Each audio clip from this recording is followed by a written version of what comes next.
नमस्कार, मैं हूं सत्यपाल और आप देख रहे हैं CWB हिंदी न्यूज। शक संवत 1947, विक्रम संवत 2082। आज मार्गशीर्ष मास के कृष्ण पक्ष की द्वादशी तिथि और दिन रविवार है। तदनुसार अंग्रेजी तारीख 16 नवंबर सन 2025। आज राष्ट्रीय प्रेस दिवस है।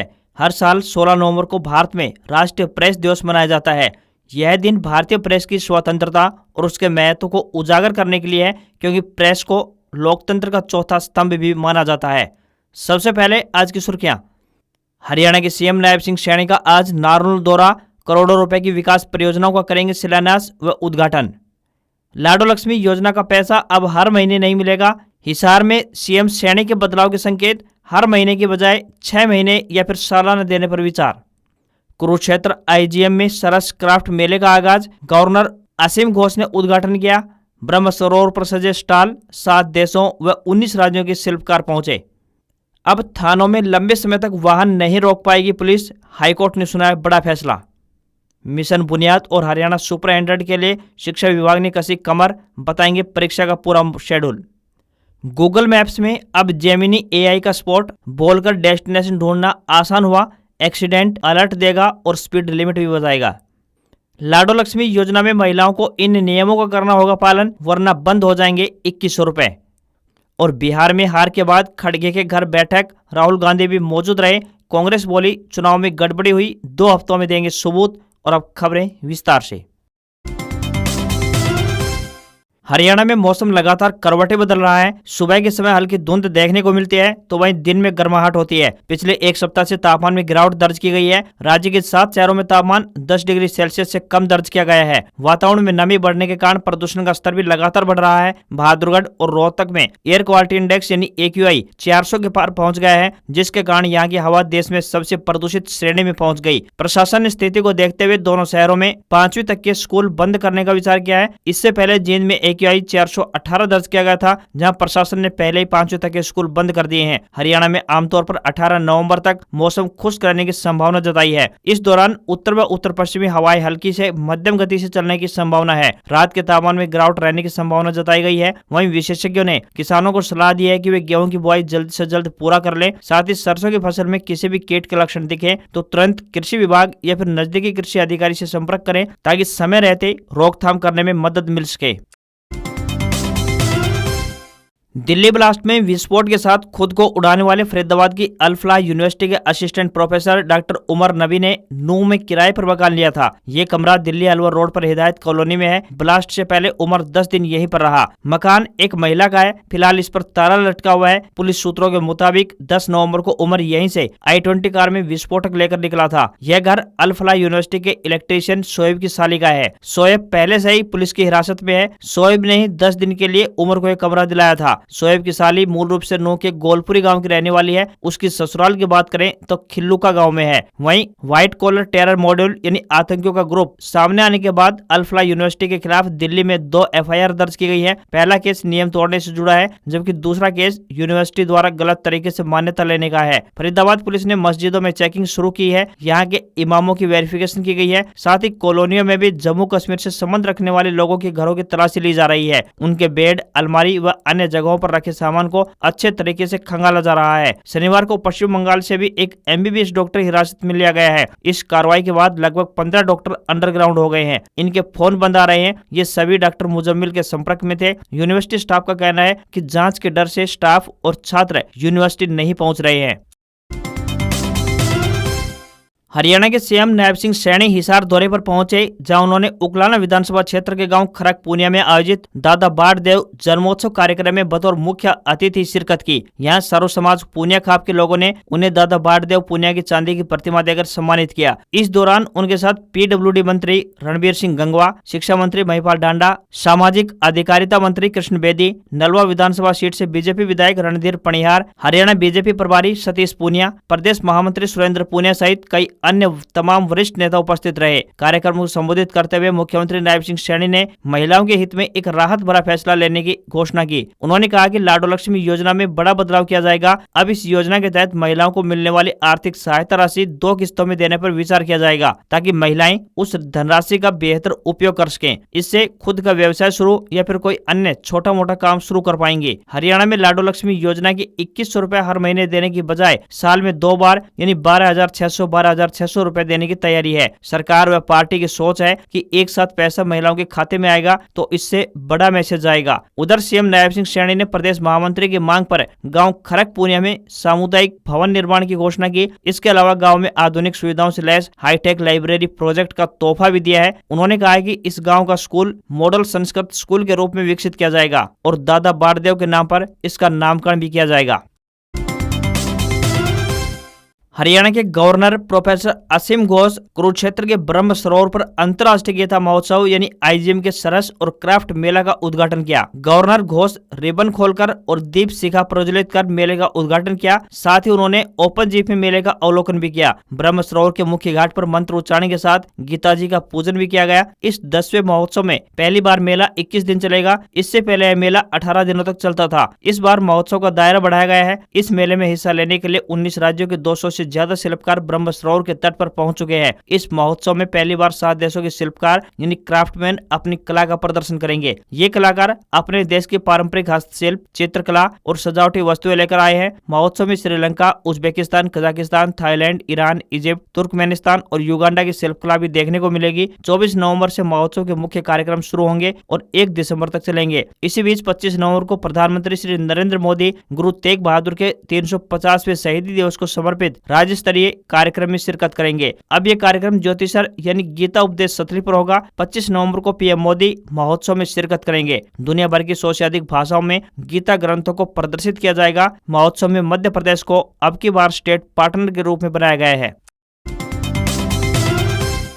नई अनाज मंडी नारनौल में आज यानी 16 नवंबर को महाराजा सूरसेन जयंती के अवसर पर राज्य स्तरीय समारोह में मुख्यमंत्री नायब सिंह सैनी महेंद्रगढ़ जिले के लिए तकरीबन 83.70 करोड़ रुपए की विभिन्न विकास परियोजनाओं का उद्घाटन और शिलान्यास करेंगे। मुख्यमंत्री कुल 19 परियोजनाओं का उद्घाटन व शिलान्यास करेंगे। ये जानकारी देते हुए उपायुक्त कैप्टन मनोज कुमार ने कहा कि सीएम कार्यस्थल से ही जिला मुख्यालय नारनौल में अधिकारियों और कर्मचारियों के लिए तैयार 110 आवासों का उद्घाटन करेंगे। ट्रामा सेंटर नारनौल, महिला थाना से गर्ल्स ITI तक की सड़क निर्माण और सौंदर्यीकरण के कार्य, नारनौल शहर में 2 पार्कों के निर्माण कार्य, नांगल चौधरी में बस स्टैंड, नारनौल में महिला थाना से अग्रसेन चौक तक सड़क कार्यों का उद्घाटन करेंगे। वहीं फैजाबाद सीमा करीना सड़क का सुधार कार्य का शिलान्यास भी करेंगे। इसी प्रकार राजकीय कॉलेज अटेली में लगभग 442 लाख रुपए की लागत से तैयार होने वाले विज्ञान खंड का निर्माण कार्य व महेंद्रगढ़ में गौशाला का निर्माण कार्य का शिलान्यास भी करेंगे।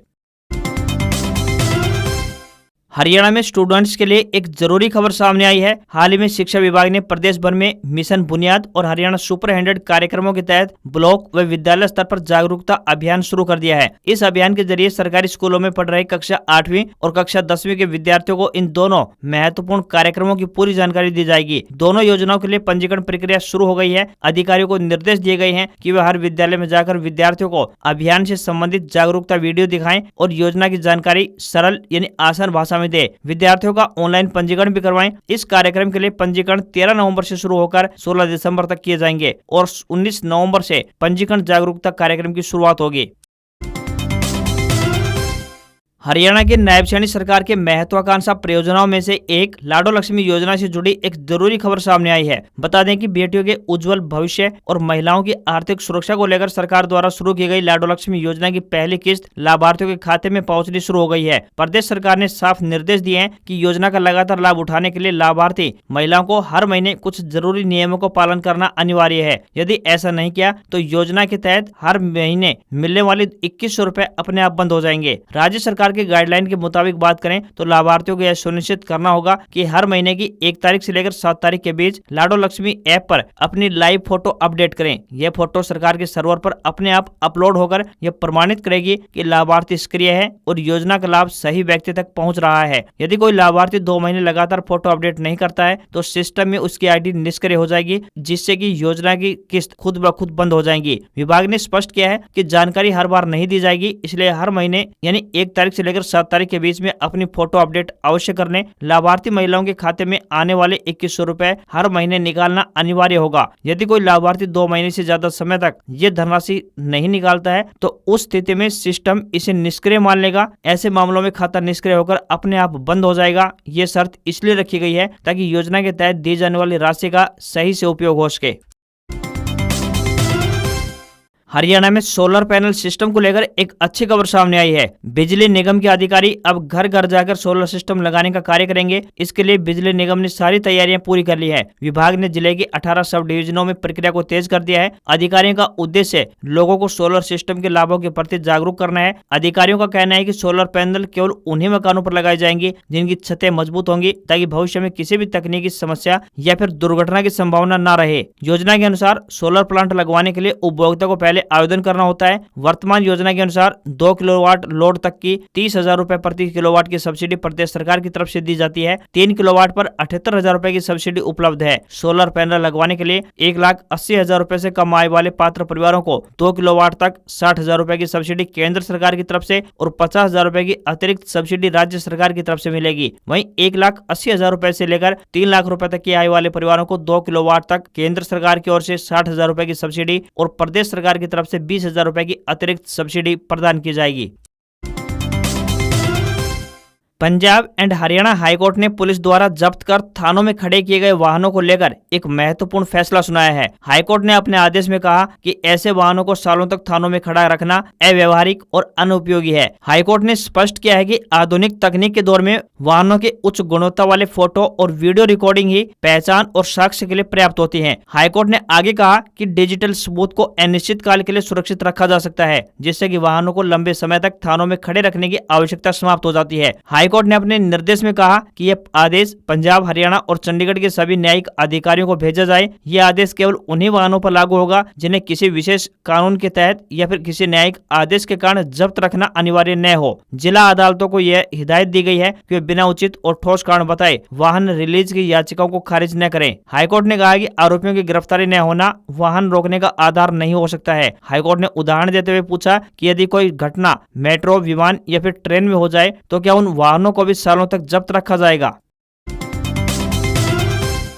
हिमालय से आ रही बर्फीली हवाओं से उत्तर और मध्य भारत के राज्यों के तापमान में गिरावट दर्ज की गई है। राजस्थान में इस सीजन में पहली बार तापमान 5 डिग्री सेल्सियस पर पहुंच गया है। सिक्कर, अलवर, सिक्कर के फतेहपुर समेत 10 से ज्यादा शहर ऐसे रहे जहां इस सीजन का सबसे कम तापमान दर्ज किया गया। वहीं मध्य प्रदेश में लगातार शीतलहर चल रही है। खासकर भोपाल, इंदौर, उज्जैन, सागर, ग्वालियर और जबलपुर संभाग के शहरों में न्यूनतम तापमान 10 डिग्री सेल्सियस के नीचे पहुंच गया है। वहीं राजस्थान के बाड़मेर, फलोदी को छोड़कर सभी शहरों में न्यूनतम तापमान 15 डिग्री सेल्सियस के नीचे चला गया। पंजाब के तापमान में भी लगातार गिरावट जारी है, जिसके बाद दिन व रात में अब ठंडक बढ़ने लगी है। हालांकि पश्चिमी विक्षोभ के एक्टिव न होने के कारण बारिश की संभावना नहीं है। वहीं उत्तराखंड के पहाड़ी जिलों में पाला पड़ने से लोगों की दिक्कत बढ़ गई है। मौसम विज्ञान केंद्र के अनुसार आने वाले कई दिनों तक मौसम ऐसा ही बना रहेगा। पर्वतीय क्षेत्रों में कड़ाके की ठंड पड़ने लगी है, तो वहीं ऊंचाई वाले क्षेत्रों में तापमान 5 डिग्री सेल्सियस से नीचे पहुंच गया है।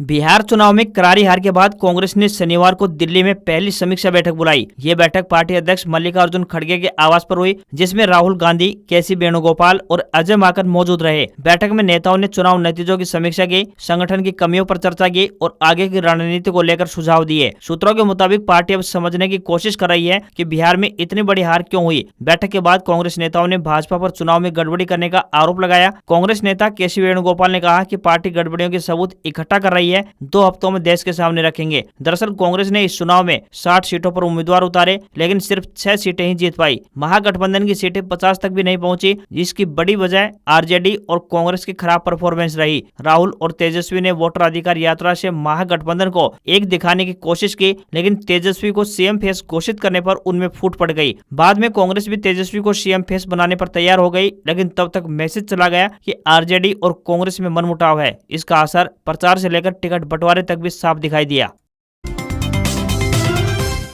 हिसार में मिलिट्री कैंटीन की तरफ से मल्टीटास्क स्टाफ के पदों पर भर्ती के लिए आवेदन आमंत्रित किए हैं। जो भी उम्मीदवार इन पदों के लिए इच्छुक हैं वे अपने आवेदन ऑफलाइन माध्यम से भेज सकते हैं। आपको बता दें कि ये भर्तियां कॉन्ट्रैक्ट आधार पर होने जा रही है। उम्मीदवार 12वीं पास होने चाहिए तथा उन्हें कंप्यूटर नॉलेज होनी चाहिए। उम्मीदवारों को कोई भी आवेदन शुल्क जमा नहीं करना होगा। आयु सीमा की बात करें तो 18 वर्ष न्यूनतम आयु और अधिकतम आयु 40 वर्ष तय की गई है। आवेदन करने की अंतिम तिथि 17 नवंबर है। वहीं इंटरव्यू कौशल परीक्षा की तारीख की बात करें तो 24 व 25 नवंबर 2025 है। सैलरी 14,451 रुपए पर मंथ मिलेगी।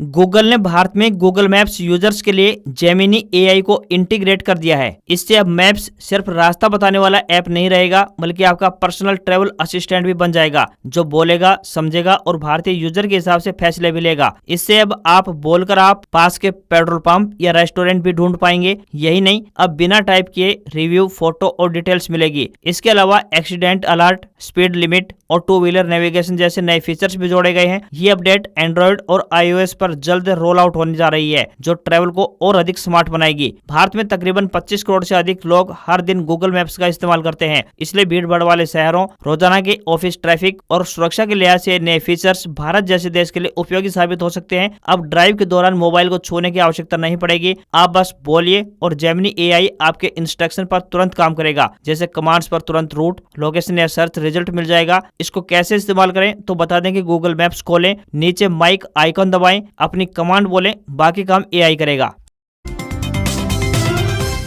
भारत में digital personal data protection act 2023 अब नियमों के साथ पूरी तरह से लागू हो चुका है। सरकार ने 14 नवंबर को इसके नियमों को नोटिफाई कर दिया है। ये नियम आम लोगों की प्राइवेसी को मजबूत करने के साथ साथ इनोवेशन और डिजिटल इकोनॉमी को बढ़ावा देगा। बच्चों के लिए किसी भी रूप में उनके डेटा का उपयोग करने के लिए माता पिता की सहमति अनिवार्य है। हेल्थ केयर, एजुकेशन या रियल टाइम सेफ्टी जैसे जरूरी मामलों में छूट मिलेगी। दिव्यांगों के लिए जो लीगल डिसीजन नहीं ले पाते, उनके कानूनी गार्जियन से कंसेंट लेना पड़ेगा, जो कानून के तहत वेरीफाइड हो। कोई भी कंपनी या ऐप अब आपका पर्सनल डेटा कलेक्ट करने से पहले साफ साफ बताएगी कि इसका क्या यूज होगा। आप कभी भी अपनी जानकारी देख सकते हैं, गलतियां सुधार सकते हैं, अपडेट कर सकते हैं या पूरा डेटा ही डिलीट करवा सकते हैं। कंपनियों को 90 दिनों के अंदर जवाब देना पड़ेगा। अगर आपका डेटा चोरी या ब्रेक होता है तो कंपनी को तुरंत घंटों में आपको आसान भाषा यानी आपके समझने लायक भाषा में बताना पड़ेगा कि क्या हुआ, असर क्या हो सकता है और क्या कदम उठाए जाएं। इससे आप सतर्क रह सकेंगे।